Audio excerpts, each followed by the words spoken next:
Kadir martume maal keessa jira maaltu deemamaatiin jira waa'ee kadir martuu irratti waan hin jedhuun qaba yaada dhuunfaa kiyyaatillee ana Abduu Moobaala Ibrahim bagara deebiidhaan gara chaanala kiyyaa dhuftan isin jira dhimma dhukkubbii kadir martuutiin wal qabatee baatii kana keessa kadir martuu akka isa dhukkubu feesbuukuma isaa irratti innis maxxansaati ture jechuudha. Kadir martuu amman tan ofii isaatii feesbuuka isaa irratti miidiyaa irratti haa dubbatu akkasuma gartee hospitaala waan seeneef ifatti gartee akkasitti haa dhagahamu malee Gadaanis yookiin gartee madaa milikkata taheetiin nama keessatti hafuu kan gartee sammuu nama miidhuu kan qaama nama miidhuu kan gartee ilaalcha nama miidhuu kan diinni namarratti hambisu keessaa Kadir nama tokko jechuudha. Namoota gartee miidhaa akkasii qaban san keessaa nama tokko nama gartee gaafa wayyaane miidhaan adda addaa irra gahaatiin ture jechuudha. Aga gartee attaa biyya keessaa bahee Suudaan keessattillee akkasuma gartee biyya keessattillee nama miidhaan qaamaa fi qalbii irra gahaatiin ture keessaa nama tokko jechuudha. Artistii Kadir Martuu akkasuma gartee Kadir Martuu uumama isaatiin nama hedduu takka garaa laafu haga gartee namni miidiyaa kanarratti onlaayinii irratti yaada walii qooduu fi wal gorsuu fi akkasuma gartee waan sirrii hin tanillee sirrii miti jedhamu kana hunda isaa haga gartee miidiyaa kanarratti wal quba qabnu kanallee jechuudha. Kadir Martuu haga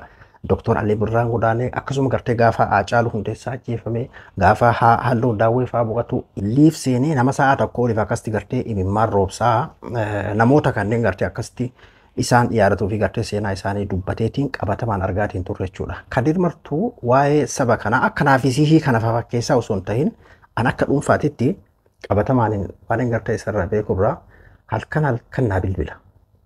Seenaa isaa isinii himuuf miti bar. Halkan naa bilbileeti halkan achi siqifaa naa bilbila jechuudha yeroo takka jechuudha. Naa bilbilee waliin haasawaa yeroo waa'ee gartee sabaa kana waan keessa dabran kana yeroo sitti haasa'u imimmaanii waliin sitti haasa'u. Nagorsaa yeroo dheeraa na bilbilee daqiiqaa 30 sa'a takka fa'aa waliin haasofna. Hedduu takka na ajaa'ibsiisa bakka akkaataan gartee yaada isaa akka namoota tokko fafakkeessuu osoo hin tahin dhuguma qalbii isaa irraa bakka waa'ee saba kanaa akkuma maatiititti akkuma faamiliititti nama ilaaluudha Kadir Martuu jechuudha.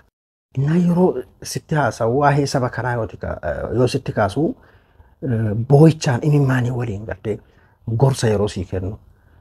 Haala keessa dabre kanaa fi waa'ee saba kanaa haala addunyaa keessa jirtu kana fa'aa sitti haasachuu takka yeroo natti bilbilullee asirraa achi yaada kiyya yookiin gartee yaada faallaa isaa yookiin gartee yaada akkasii takka itti dubbadheetiin hin beeku jechuudha. Maaliif namoota akkanaa kana tokko irra guddaa beektaa hawaasuma isaa kana jechuudha kan isa miidhu.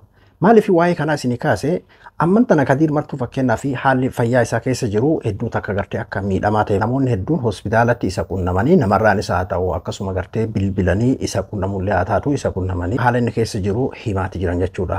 Suuraaleen gartee fakkeenyaaf haala akkaataa amma inni keessa jiruutii fi haala fayyaa inni amma keessa jiru kan agarsiisan suuraaleen inni hedduu gartee hoqqateetiin akkasitti mul'atu hedduunis sooshaal miidiyaa kanarratti illee gadi faffacaatee jechuudha. Fakkeenyaaf Kadir Martuu ati kaleessa beektu san yeroo haala kanaan isaa kanatti gartee hoqqate kanaati argitu hedduu takka nama gaddisiisa jechuudha. Akkasuma gartee Kadir Martuu amman tana miidhaan isaa maal innidha. Duubaan amma akka nama dhuunfaatitti haala fayyaa gartee amma inni keessa jiru kanarratti odoo isa dhukkubu akkamii gaafatuudhaaf yookiin gartee isaa hospitaala jiru biizii godhuudhaaf bilbiluullee hin barbaanne haga torbaan kana keessa hunda jechuudha. Akka inni gartee fakkeenyaaf miidhama keessa jiru infoormeeshinii gartee kanuma argachaatiin ture. Innillee maxxansaa ture. Guyyaa keessatti yeroo gartee maxxansa 6-7 maxxansuutu jira jechuudha torbaan kan fa'aa keessa. Duuba arran tana nama gartee saahiba isaa kan itti dhiheenyaan gartee quba qabu tokko gaafadhe akka hedduu takka gartee miidhameetiin jiru akka biizii ta'u akka gartee aaru qaamni isaa akka gartee miidhama qabu qaamni isaa miidhama qabaachuu kaa gartee suuraalee amma sooshaal miidiyaa irratti faca'ee kanarraa yoo argitu jechuudha. Kanaafuu gartee sammuun isaa akka hedduu biizii taatee akka gartee miidhamee jiru duraaniyyuu kaa hedduun keessan ni argitan jedheeti yaada.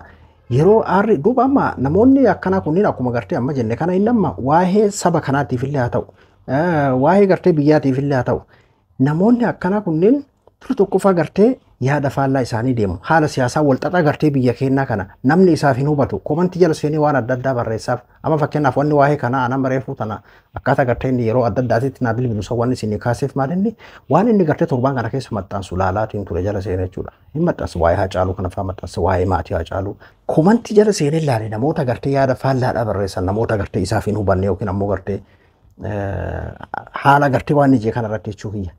Akkanumatti bara akka yaada kiyyaatitti kana kan hin jechaa jiru jechuudha. Wanni akkanaa kunneenis wantoota gartee sammuu namaa bara akkanaasiitii miti. Haala akkaataa gartee siyaasaa walxaxaan gartee biyyi teenya keessattuu biyya lama qabnu biyyi teenya sun keessa jirtu jechuudha. isa kaaniif baraarina, isa kaaniif gartee kaan gubatee, isa kaaniif gartee kaan qalame, isa kaaniif gartee kumsaamame, isa kaaniif gartee kaan dirqiidhaan fuudhame, kaan gurgurame waan jiru waan adda addaa dhageesse. Kaaniif ammoo gartee baraarina dheecha sirbaa, kaaniif gartee bilisummaan, kaan ammoo haaratti gabroomne waan adda addaa walxaxaa kana jirame. Yaada garaagaraa kuni anumaa fi sishii gartee fayyaa qabu kana nama gartee biyya ofii jaalatu, nama gartee achi keessa bar biyya jaalachuun fakkeenyaaf waa'ee biyya keetii irratti jaalachuu fi jibbuyyuu dirqama keeti maatii achi keessaa qabda jireenya kee achi bakka feeta jiraadhu aran tan Ameerikaa Austraaliyaa Kanaadaa keessa jiraadhu nama gartee waa takka dantaa hin qabne kan yookiin maaltu naan gahee jedheetiin akkamatti danta dhabummaa jiraatu taate malee abbuma fedhee ta'e jechuudha. Waa haala gartee akkaataa biyyi isaa nagaa taatu tasgabbooytu biyyi isaa bilisummaa argattuu fi haala jireenya nama hundaadhaaf mijataa taatu akka taatu namni hin barbaanne hin jiru beeki. Siyaasni akkasii walxaxaan gartee biyya keenya keessa deemaa jiru kuni namoota kalee gadaanisni kaleessa gartee diinni isa madeesse Kadir Martuu namoota gartee ulee wayyaaneetiin miidhaa gartee ilaalchaa akkaataa gartee dararaan kaleessa diinni saba kanarraan gahaatiin turee fi qabatamaan nama ofii isaatii ittiin miidhame keessaa nama tokko jechuudha. Nama akkasii san dhiisi namuma biraa kaaniyyuu mee maaltu itti dhagama yeroo haara walxaxaa kana keessatti jechuudha. Yeroo gartee duuba maxxansaa san jala seeneetiin ilaalu nama faallaa komantii isaa barreessu laaleetiin bakka natti dhagahamaatiin ture. Way osoo gartee bira jiraadheetiin sooshaal miidiyaa kanarraa akka inni boqotu godhe way osoo bira jiraadhee yaada kiyya mataa kiyya keessatti jira beeki. Akka inni gartee yeroo boqonnaa isaa barbaachisutti yeroo inni haarutti dura tokkoffaa sooshaal miidiyaa kanarraa osoo boqochiisanii bar nama keessattuu waa'ee sabaatiif jecha laalaa qabu gadaannisa qabu nama miidhaa akkasii sanneen qabu Kadir Martuu qofaa miti. Anaafis illee haa taatu dhugaa rabbii feesbuukaa fi yuutuub irraa fageessi. Barkanaa wanni gartee sooshaal miidiyaan wanni kun seera sooshaal miidiyaa cabsa jedhee viidiyoo hedduu uguruuf maxxansa namoota adda addaa uguruuf yuutuub kanarra nama hedduu wanni biloog godhaniif barkanuma. Ati amma ofirra gootee ilaali nama meeqatu waan san keessummeessuu danda'a. Nama meeqatu viidiyoo takka argee bara waa'ee biyya isaa, waa'ee uummata isaa, waa'ee saba isaa argee viidiyoo takkaan namni miidhamuu danda'u meeqatamii bara. Walii beekuu qabnaa, wal qusachuu qabnaa, wal kunuunfachuu qabnaa, gartee walii hubatuu qabna jechuudha. Keessattuu namoota gartee kaleessa nuuf jecha miidhaman nama akka gartee Kadir Martuu kana jabeeffachuu qabna. Amma nama meeqa argita sooshaal miidiyaa kanarratti kamaraata jedhu fa'aa argita. Hin maraanne Kadir Martuu. Saba kanaaf jecha inni himata bara yeroo garaagaraatti ammiidhaan kiyya maraatuma biraan qabu biraatuma saba kiyyaa malee maraatuma biyya tiyyaa malee jedha bara. An Oromiyaadhaa maraatumni tiyya. An gartee Oromiyaa tiyya arguudhaa maraatumni tiyya jedha bara inni yeroo garaagaraatti. Amma duuba Kadir Martuu dhukkubbiin isaa akkasuma gartee dhayaaleen garaagaraa gartee akka qaama isaa keessa tagaaf dura dhayaanni qabu akka itti kaateedha. Karaa gaariin gartee akkuma isin jedhe hin aaraa. Wantoota akkanaa kanaaf nama waa'ee sooshaal miidiyaa kana hunda isiniif haasaa jechuudha. Haga gartee guyyaa takka turaatitti maxxansaa ture feesbuuka isaa irratti jechuudha. Meebii amman tanallee yoo ilaalte oonlaayinuma jiraachuu danda'a. Namni biraa harkaa qabaatu danda'a. Bilbilli kan isaallee ta'uu danda'a jechuudha. Innaa duuba amman tanaa hedduu takka gartee akka miidhameetiin jirudha. Sabni kun isa quba qabaachuudha. Amman tan akka gargaaramu namuu karaa adda addaatiin inni kaan gartee karaa goovandamiitiin kaan gartee karaa akaawuntii biyya keessaatiin akka gargaaramu haalli mijataa jira natti fakkaata. Namoonni hedduun gartee kan isa dubbisan illee akka gartee waan kana qoodaatiin jiran argaa. Duuba kanaafuu Kadir Martuu amman tanas boqonnaa isaaf kennuudha. Yeroo har'an tanaa namni yoo ati har'a biratti kuftee nama ol si qabeetiin fayyaa keessan si wal'aanuudhaaf har'a ati osoo namni du'arraan ol hin jiru namuma du'aa jiru tokko har'an tana. Yeroo har'an tanaa uti bira kufte namuma du'aa jiru tokko lafaa ol qabee yookiin gartee gara lubbuu isaa san yoo baraaramte gara hakimaa geessuu fi yoo gartee nama guyyaan isaa dhume yoo taate shahaadaa qabsiisuu caalaa ka viidiyoo si waraabee ittiin feemasuu barbaadu ka viidiyoo waraabee beekamtii ittiin argatuuf ka viidiyoo ittiin waraabee gartee sooshaal miidiyaa irratti nama qooduudhaaf fiigutu irra hedduu yeroo har'an tanaa rabbiin nu haa baasu malee jechuudha. Kanaafuu Kadir Martuu har'an tanaa nama silaa biyya namaa kana caalallee jechuudha. Achitti illee meebii namni isaaf yaadu namoonni jajjabni jiraachuu danda'an dhiifama kaa namoonni Oromoonni achi keessatti namoonni jajjabni akka jiran hin beekaa UK keessa yoo namni jajjabni gartee bira jiraate illee akkasitti nama gartee isa gartee kunuunsu yeroo isa boqonnaa barbaachisetti nama boqonnaa kennuu fi karaa ittiin gartee inni ittiin deemamuu qabullee nama akkasitti isa tajaajilu biruma jiran jedhee yaada ijoollee jajjabatu jira jedheeti yaada. Ka biraa yoo danda'ame gartee gara biyyaatitti galuullee murteeffamillee anni amma hawwiin dheebuun an qabu amma rakkoon an qabu dhukkubbiin an qabu biyya kiyyaa lammiitiyyaa Finfinnee dirree dhawaa Oromiyaatii arguudha ka jiru yeroo gargaaraatti illee dubbataa ture jechuudha.